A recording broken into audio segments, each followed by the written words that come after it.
नई दृष्टि ज्ञान विज्ञानी, नई दृष्टि मोक्ष प्रदानी, नई राह क्रम मार्गी, नई राह हो दादाई। नमस्कार, आदाब, सत श्री अकाल, वणकम, जय श्री कृष्ण, जय स्वामीनारायण, जय सच्चिदानंद। दोस्तों, दादा भगवान परिवार आप सभी का स्वागत करता है नई दृष्टि नई राह प्रोग्राम में। पुनरपि जन्मम पुनरपि मरणम, पुनरपि जननी जठरे शयनम। जी हाँ दोस्तों, कहीं पे सुनाता ये हमारे एल्डर्स अक्सर मोक्ष की, जिंदगी के अल्टीमेट डेस्टिनेशन की, या कहो तो अल्टीमेट लिबरेशन की बातें करते रहते हैं। तो ये मोक्ष किस चिड़िया का नाम है? क्या है ये? कहां से मिलेगा? और हमें चाहिए क्यों? क्या मोक्ष यानी परमानेंट सुख, या फिर जन्म मरण के चक्कर से छुटकारा, क्या वो मरने के बाद ही मिलेगा, या फिर जीते जी भी उसका अनुभव हो सकता है? इसके लिए हमें क्या करना होगा?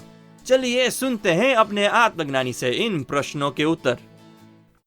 जैसे मोक्ष के लिए बोलते हैं, मुक्ति के लिए, तो जैसे कि एक आम आदमी कैसा मालूम करेगा मोक्ष क्या है?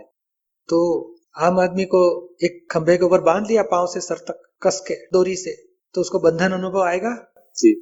और पीछे उसको एक डोरी को हम काट दिया पीछे से, तो उसको अनुभव आएगा थोड़ा चेंज हुआ, थोड़ा लूज हुआ जी। मुक्ति अनुभव आएगी कि नहीं? तो जैसे बंधन का अनुभव है, ऐसे मुक्ति का भी अनुभव होता है। इस संसार में बंधन का अनुभव है हमें कुछ। कोई अपमान करे तो बंधन नहीं लगता है, कोई हमारा 5 लाख खा गया तो दुख नहीं लगेगा, कोई नुकसान करता है, कोई अपमान करता है, कोई रोग आ गया शरीर में, मृत्यु का डर लगता है। कितने प्रकार के संसार में दुख है। अरे 4 घंटा खाने नहीं दिया तो भी दुख लगेगा, अरे 4 घंटा टॉयलेट नहीं जाने दिया तो भी बहुत दुख लगेगा। दुख नहीं है? कितने प्रकार के दुख है। घर में बांध दिया 10 दिन तक, बाहर नहीं निकलने जाने दिया तो भी दुख लगेगा, है ना। संसार में कोई भी परिस्थिति में हमें दुख न रहे उसको मुक्ति बोला जाता है। तमाम दुखों से मुक्ति वही मोक्ष है, फर्स्ट स्टेज का मोक्ष। और कर्मों से मुक्ति और लास्ट स्टेज का मोक्ष है। नहीं, जैसे कि मोक्ष बोल तो कोई एक जगह है जहाँ पर हमको जाना है। इस दुख का बंधनों से दुख का अनुभव करते हैं, वो बंधन का अनुभव है। वो ज्ञान से दुख का परिस्थिति में दुख का अनुभव नहीं रहेगा, आनंद में रहेंगे। और सुख का अनुभव वो मोक्ष है, यानी दुखों से मुक्ति वो मोक्ष बोला जाता है। तमाम दुखों से मुक्ति वो फर्स्ट स्टेज का मोक्ष है। मोक्ष 2 स्टेज में बोला जाता है।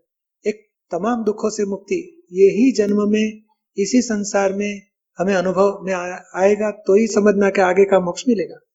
बाद में देह से, कर्मों से, संसार से मुक्ति और लास्ट स्टेज का मोक्ष है, अल्टीमेट मोक्ष। और वो उसी मोक्ष के बारे में थोड़ा जानना था कि वो है क्या, जैसे वो है, उसका क्या एग्जिस्टेंस है? उसका एग्जिस्टेंस ये है कि आत्मा का स्वभाव मोक्ष स्वरूप है और विभाव से यानी अज्ञानता से बंधन में आया है, संयोगों के धक्के में। और बाद में क्रोध, मान, माया उत्पन्न हो गए और कर्म बांधता है और भुगतने पड़ते हैं। जब अज्ञानता चली जाती है तो आत्म स्वभाव में जागृति आ जाती है, और स्वभाव जागृति आ जाने से फर्स्ट स्टेज का मोक्ष अनुभव में आता है। और बाद में धीरे धीरे ये संयोग संबंध में जो कर्म बांधे थे वो कर्म के फल भुगत लेता है, नया कर्म बंधा नहीं जाता है। तो नया कर्म बांधा नहीं तो नया देह, वाणी, देह, मन मिलेगा नहीं।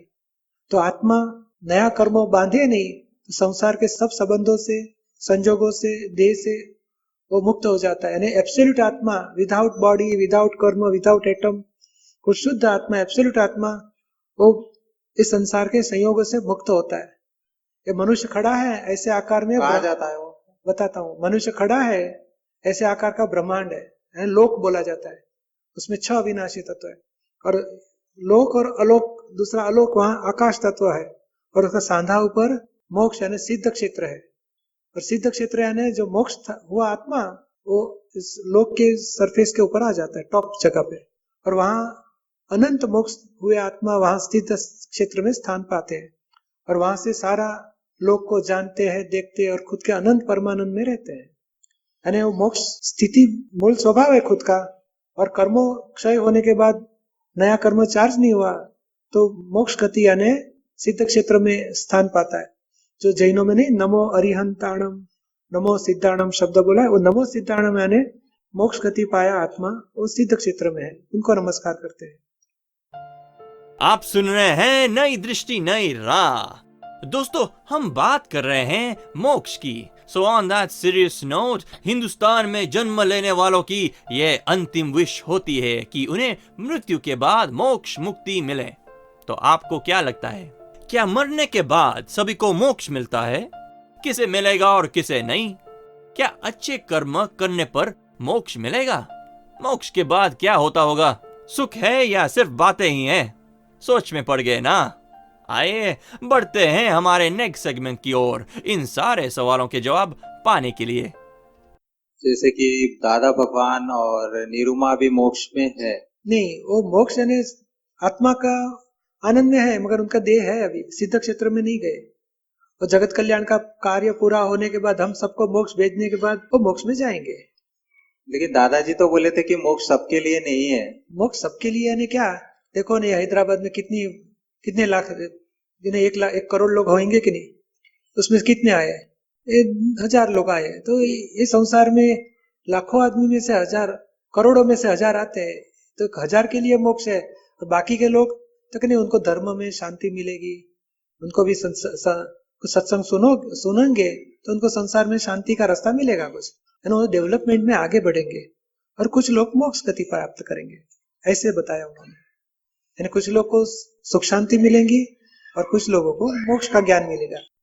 नहीं, जैसे कि अगर कोई मोक्ष में, अगर कोई तो गया होगा ना अभी, है ना, वो तो गया। रामचंद्र जी मोक्ष में गए, महावीर भगवान मोक्ष में गए, उनके पास कितने केवल ज्ञान प्राप्त करके मोक्ष में गए। 24 तीर्थंकरों, उनके गणधर, उनके कितने साधु उपाध्याय आचार्य सब मोक्ष में गए।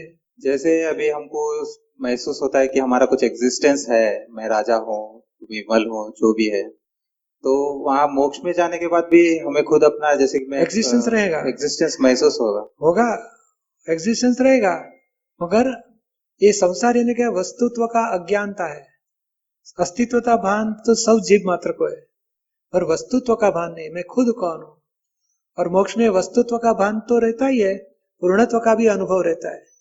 अस्तित्व, वस्तुत्व, पूर्णत्व। और संसार में अस्तित्व का भान है, मैं हूँ, पर मैं क्या हूँ, मैं कौन हूँ, उसकी अज्ञानता है।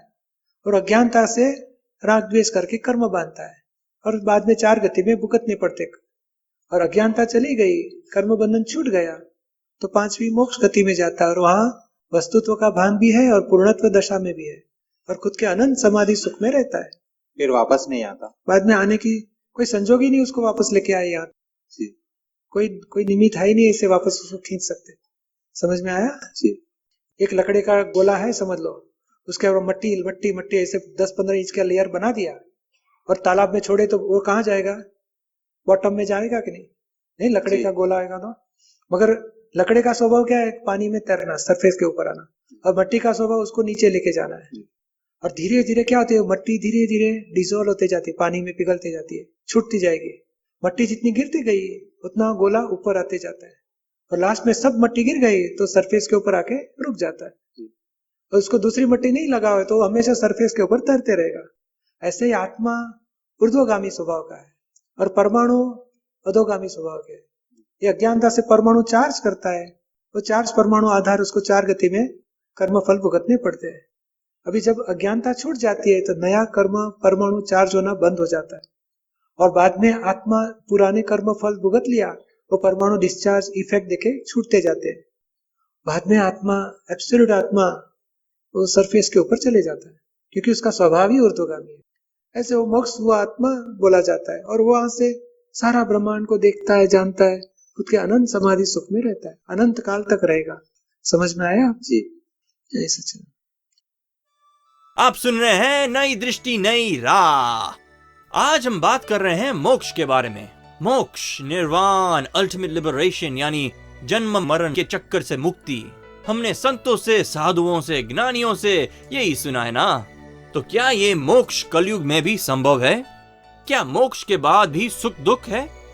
चलो मान लिया कि मोक्ष होता है, पर किसका? आत्मा का या शरीर का? Yet even more interesting questions. चलिए सुनते हैं हमारे प्यारे आत्मज्ञानी से इन प्रश्नों के उत्तर। मैं ये जानना चाहता हूँ कि मोक्ष की परिभाषा क्या है? हाँ, इसको मोक्ष कहेंगे? मोक्ष क्या होता है, कैसे एवं किसकी होती है, शरीर की या आत्मा की? मोक्ष की परिभाषा, उसका अपोजिट शब्द है बंधन। तो बंधन आपको कुछ अनुभव में आता है? अरे यहाँ बैठे हो शांति से, किसी ने क्यों इधर बैठे, चलो बाहर निकलो, समझते नहीं इधर घुस जाते हो, ऐसे किसी ने कुछ बोल दिया तो दुख लगता है, तो वही बंधन। अरे आपके पास 2000 रुपया था खिस्से में और आप इधर से निकलने के टाइम देख, अरे मेरे पैसे चले गए, मेरा पर्स कोई काट लिया, तो दुख हो जाता है, वही बंधन। घर में से फोन आया, अरे पापा का एक्सीडेंट हो गया, जल्दी आ जाओ, तो भी दुख लग जाता है, क्या होएगा क्या होएगा। अरे आपका ऑफिस में से फोन आया, अरे तुम्हारी ऑफिस जल रही है, सब नुकसान हो रहा है, तो कितना डर लगता है, भय लगता है, दुख लगता है। किसी कोई भी परिस्थिति में दुख शुरू हो गया, वही बंधन का स्वरूप है। तो वही परिस्थिति होते हुए भी दुख टच नहीं हो जाए, उसको मोक्ष बोला जाता है। मोक्ष यानी दुखों से मुक्ति। समझ में आता है ना? 2 स्टेज का मोक्ष है, 2 स्टेज का। जब मानव अपने परम सुख को प्राप्त कर लेता तो मोक्ष होता है। हाँ, जो सुख के बाद वापस कभी दुख आता ही नहीं, उसको फर्स्ट स्टेज का मोक्ष बोला जाता है। ओके, ठीक है। मोक्ष यानी सुख के बाद वापस दुख नहीं आता है। दुख तो संसार में दुख ही दुख है, पर दुख टच नहीं होगा, वो फर्स्ट स्टेज का मोक्ष है। तमाम दुखों से मुक्ति वो फर्स्ट स्टेज का मोक्ष है। और बाद में तमाम कर्मों से मुक्ति, देह से भी मुक्ति, संसार से भी मुक्ति, वो आत्यंतिक मोक्ष वो सेकंड स्टेज का मोक्ष है। समझ में आया ना आपको? और दूसरा प्रश्न कैसे प्राप्त होता है, वो तो आत्मज्ञान प्राप्त होने से पहला स्टेज का मोक्ष मिलता है। क्योंकि किसी ने बोला संपद राज ऐसे है वैसे है, तुरंत अपसेट होते थे। अभी मालूम ये तो संपद राज को बोलता है, नेम प्लेट को बोलता है, मैं तो शुद्ध आत्मा हूं। ये शुद्धात्मा की जागृति से कितने प्रकार के दुख अपने आप छूट जाते हैं। तो फर्स्ट स्टेज का मोक्ष शुरू हो जाता है। और बाद में धीरे धीरे व्यवहार में से सभी के हिसाब पूरे हो गए तो कोई बांधेगा नहीं आपको, तो सभी कर्म पूरा हो गया तो लास्ट स्टेज का मोक्ष आता है, उसको आत्यंतिक मोक्ष, उसको केवल एब्सोल्यूट स्टेज ऑफ मोक्ष बोला जाएगा। उसी को ही परमात्मा दशा बोला जाता है। और वो आत्मज्ञान से शुरू होती है। फर्स्ट स्टेज का मोक्ष आत्मज्ञान तभी होता है, और लास्ट स्टेज केवल ज्ञान हो गया तो पूर्ण दशा, भीतर में मोक्ष स्वरूप, कंप्लीट मोक्ष स्वरूप हो गया।